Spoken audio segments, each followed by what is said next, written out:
Welcome to the Armada Training Update. I'm Ashlea Bullington. This is Cole Pepper. Cole, huge win against Orlando City this last weekend. What does that mean for the team, and what did you see from the team that you liked? Well, first of all, I loved the atmosphere. I thought it was fantastic with all the Orlando City supporters on one end, Section 904 on the other, and all the folks in between. That was a great atmosphere. It felt like something other than a preseason match for sure.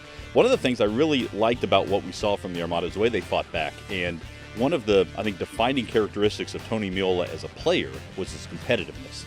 It's clear he wants to instill that now as a coach as well.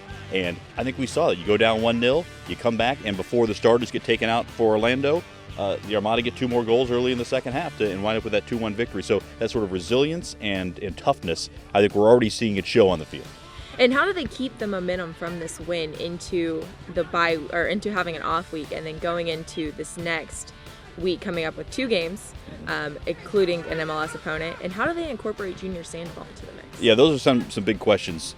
First, in terms of Sandoval, I think there's high expectations that he can make a major impact. Might wind up being in the starting 11, and so it's going to be interesting to see if he gets more play time here in these next couple of matches next week than the regular starters. When you have 2 games within the course of 3 days, you're not going to play everybody, same guys 90 minutes. I think against UNF next Wednesday, you'll probably see backups playing more in terms of minutes, and then go out with the top guys against the MLS side.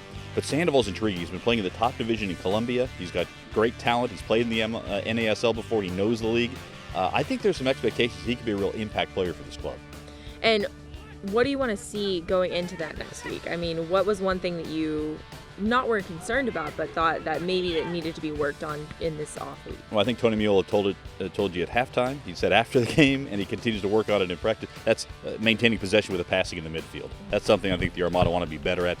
Now, they're not going to be stressed as much by the defense of UNF as they were against Orlando City, but the Red Bulls definitely are. Each of these MLS teams the Armada have faced, Philadelphia, Orlando, and then Red Bulls coming up, get better and better. And as they get closer and closer to the MLS season, you'll see more of the regulars in there for a longer period of time. So possession of the ball in midfield. And the biggest storyline of it all, the Jacksonville Armada could start the season going 3-0 against MLS teams. How big is that for the club? Well, I think it's bigger for the fans probably, but it does send a message to the rest of the league that the Armada, they finished 11th in the table last year. Not going to happen this year. Typical thing. Well, that's all we have for the training update. I'm Ashlea Bullington. He's Cole Pepper. You can go to our YouTube or to armadafc.com.